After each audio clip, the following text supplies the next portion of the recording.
नमस्कार दोस्तों, नौकरी घर में आप सबका स्वागत है। पिछली की क्लास में हमने इन्फ्लेशन यानी मुद्रास्फीति के बारे में संपूर्ण जानकारी ले ली थी।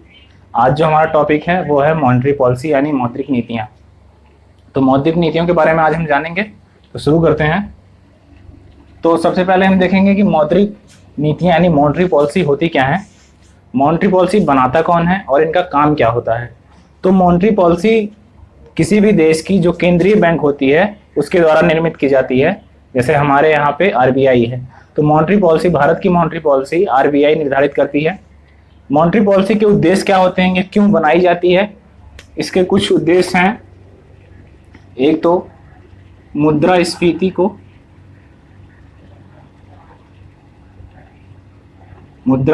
को नियंत्रित करना।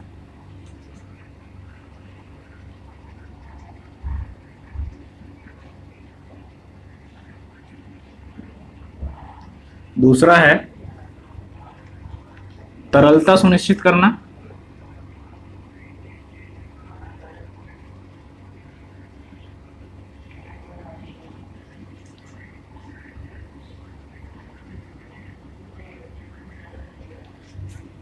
आर्थिक समृद्धि सुनिश्चित करना।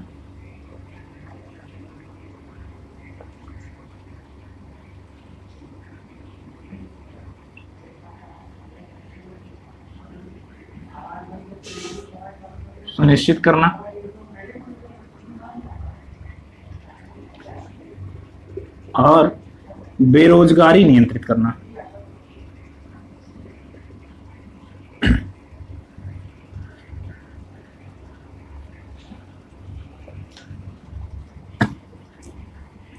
तो हम समझते हैं एक एक जो हमने लिखा है, एक एक उद्देश्य, इनके बारे में समझते हैं कि ये होता कैसे है। तो सबसे पहले हमने लिखा है कि मुद्रास्फीति को नियंत्रित करना। तो जब भी आरबीआई मौद्रिक नीतियां बनाती है तो देखती है कि सबसे पहले देखती है कि मुद्रास्फीति देश में कैसी है। अगर मुद्रास्फीति ज़्यादा है यानी हमारी तरलता ज़्यादा है, तो हम क्या करेंगे कि मौद्रिक नीतियों का ऐसा प्रयोग करेंगे कि तरलता हमारे देश में कम हो जाए। तो जो तरलता को कम करेंगे वो मॉनेटरी पॉलिसी के थ्रू करेंगे। तो उससे क्या होगी कि मुद्रास्फीति को नियंत्रित हम कर लेंगे। उसके बाद तरलता सुनिश्चित करना, अगर तरलता कम है या ज़्यादा है तो इनके माध्यम, मॉनेटरी पॉलिसी के माध्यम से हम तरलता सुनिश्चित कर सकते हैं देश में। आर्थिक समृद्धि सुनिश्चित करना, इसका मतलब ये है कि जैसे कि देश में तरलता बहुत कम हो गई है, कम होने की वजह से क्या होता है कि उत्पादन नहीं हो पा रहा है क्योंकि मांग नहीं बढ़ रही है। हमने मुद्रास्फीति में पढ़ा था कि जब मांग बढ़ती है तो उत्पादन भी होता है। तो जब अगर हमारे देश में तरलता कम होगी तो मांग नहीं बढ़ेगी तो उत्पादन भी नहीं होगा। तो तरलता को बढ़ाने के लिए मौद्रिक नीतियों का प्रयोग किया जाता है। तो उससे क्या करेंगे कि हम तरलता बढ़ाएंगे तो मांग बढ़ेगी तो आर्थिक समृद्धि हमारा सुनिश्चित होगा, क्योंकि उससे उत्पादन बढ़ेगा। फिर बेरोजगारी नियंत्रित कैसे करते हैं। तो बेरोजगारी नियंत्रित करने के लिए क्या होता है कि जैसे देश में तरलता कम है, उत्पादन नहीं हो रहा है, तो जब उत्पादन नहीं हो रहा है तो रोजगार नहीं मिलेगा लोगों को। तो जब रोजगार नहीं मिलेगा तो बेरोजगारी बढ़ेगी। तो हम क्या करेंगे कि तरलता बढ़ाएंगे और उत्पादन बढ़ेगा तो बेरोजगारी भी नियंत्रित होगी। तो ये कुछ उद्देश्य थे, हमने मॉनेटरी पॉलिसी के उद्देश्य जान लिए। इसमें कुछ फैक्ट हैं, ये भी आप लोग जान लीजिए। मॉनेटरी पॉलिसी बनाता कौन है, तो आरबीआई मौद्रिक नीति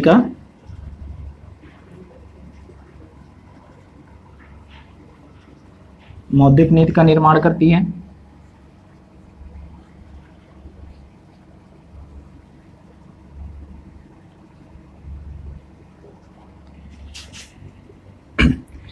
एक फैक्ट ये है कि ये साल में 2 बार जारी की जाती हैं। मौद्रिक नीतियां साल में 2 बार जारी की जाती हैं, एक अप्रैल में और एक अक्टूबर में। और हर 2 महीने बाद इनकी समीक्षा की जाती है।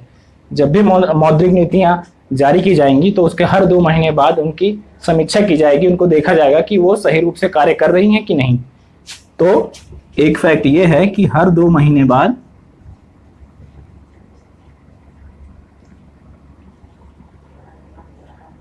समीक्षा। तो हमने मॉनेटरी पॉलिसी पढ़ा। तो मॉनेटरी पॉलिसी में हमने देखा कि मॉनेटरी पॉलिसी का उद्देश्य क्या होता है? मुद्रास्फीति को नियंत्रित करते हैं, तरलता सुनिश्चित करते हैं, आर्थिक समृद्धि सुनिश्चित करते हैं, बेरोजगारी को नियंत्रित करते हैं। और साल भर में 2 बार ये जारी होती हैं, एक अप्रैल में और अक्टूबर में, और हर दूसरे महीने में इनकी समीक्षा की जाती है। तो आगे बढ़ते हैं। अब मॉनेटरी पॉलिसी को हम देखेंगे कि कितने प्रकार की होती हैं, क्या क्या मॉनेटरी पॉलिसी होती हैं।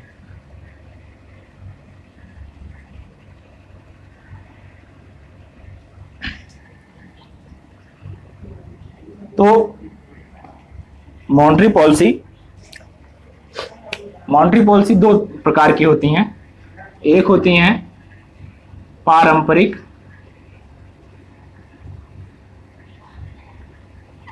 मौद्रिक नीतियां,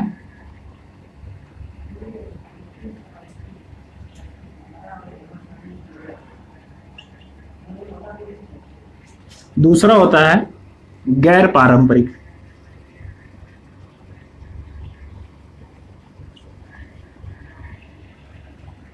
मौद्रिक नीतियां।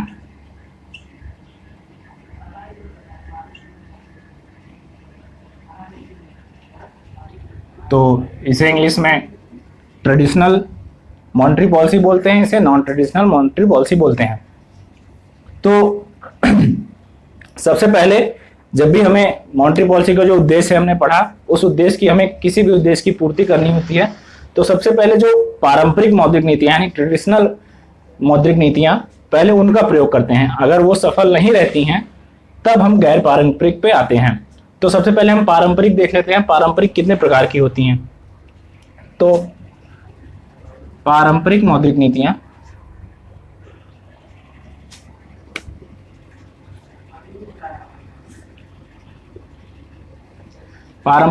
नीतियां दो प्रकार की होती हैं। एक होती हैं मात्रात्मक और एक होती हैं गुणात्मक।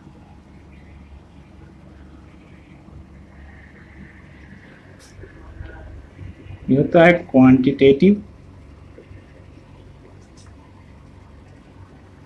और ये होती हैं क्वालिटेटिव।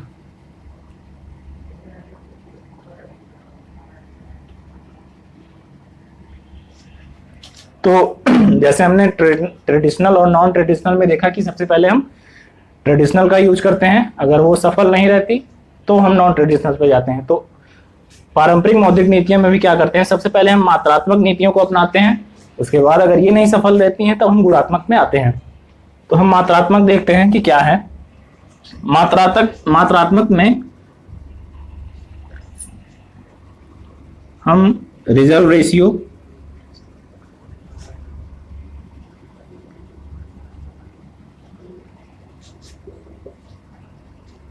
और रिजर्व रेशियो में ही आपका CRR और SLR आता है। आगे हम पढ़ेंगे क्या है ओपन मार्केट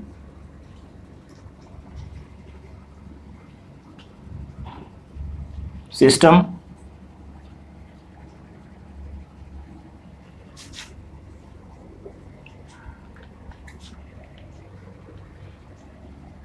रेपो रेट,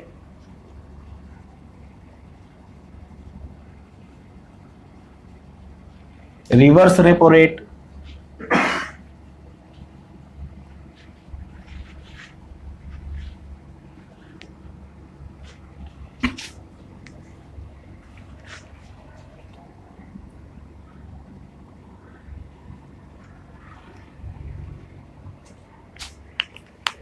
और एक होता है MSF।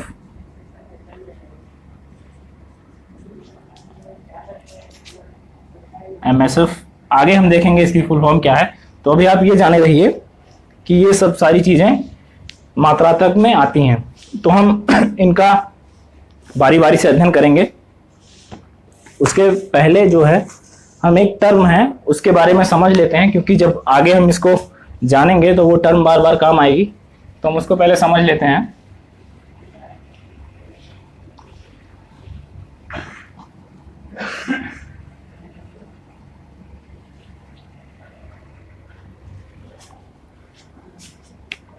उसको हम कहते हैं NDTL।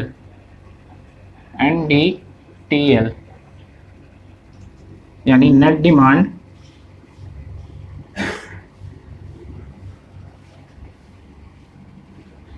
Time liability.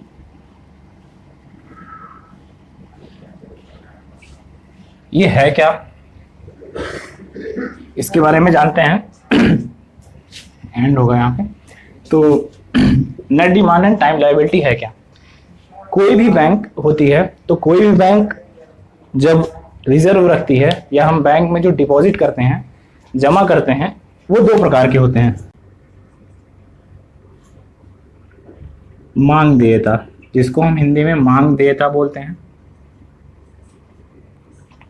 और दूसरा होता है सावधि देयता। सावधि देयता।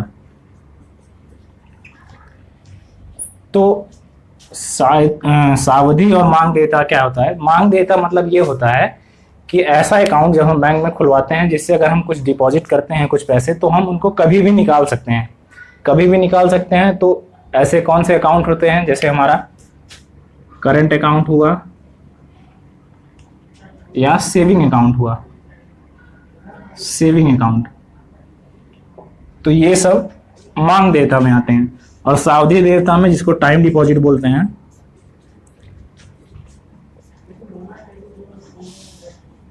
टाइम डिपॉजिट, इसमें क्या आते हैं कि बैंक के पास ऐसे जमा जिन्हें एक फिक्स समय के बाद ही निकाला जा सकता है, उन्हें कभी भी नहीं निकाला जा सकता। यानी जब उनकी परिपक्वता पूरी होगी तभी हम उनको निकाल सकते हैं। तो ऐसे जमा को हम सावधि देयता या टाइम डिपॉजिट कहते हैं। टाइम डिपॉजिट कहते हैं। इसमें क्या आते हैं, जैसे हमारा कोई फिक्स्ड अकाउंट हो गया,